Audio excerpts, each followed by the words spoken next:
Good morning.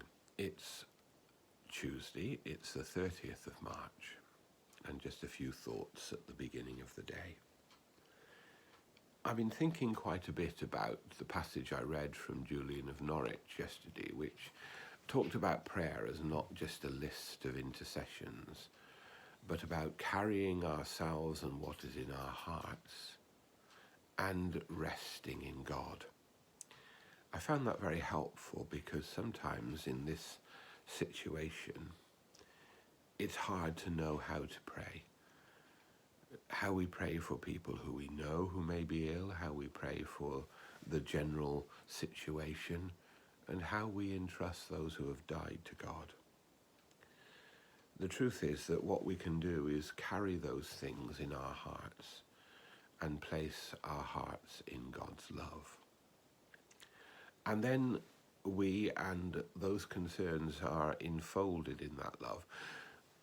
They always are, but sometimes we're not aware of it, and the prayer helps us to realize that. In the Gospel today, Jesus talks about being lifted up and people recognizing who he is.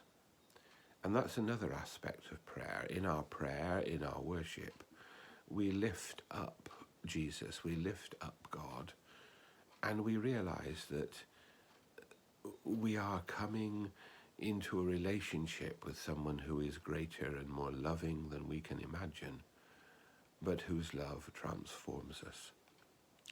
And finally, in Julian of Norwich today, the passage I'm going to read is called Enfolded in God. And this again summarizes what Julian of Norwich says so often, that God's love surrounds, enfolds, transforms us. God is a lover who loves us with a fierce love. This is what she writes.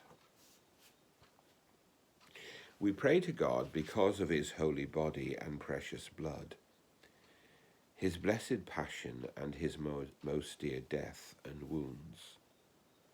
As the body is clad in clothes, and the flesh in the skin, and the bones in the flesh, and the heart in the whole, so are we clothed, body and soul, in the goodness of God, and enfolded in it.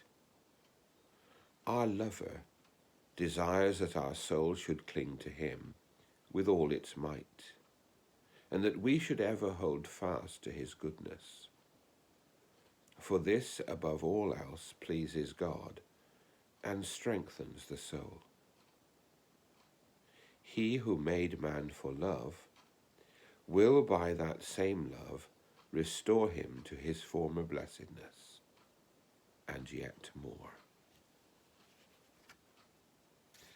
Through love we are remade and restored. We are enfolded in God. May God bless and enfold us today. Take care.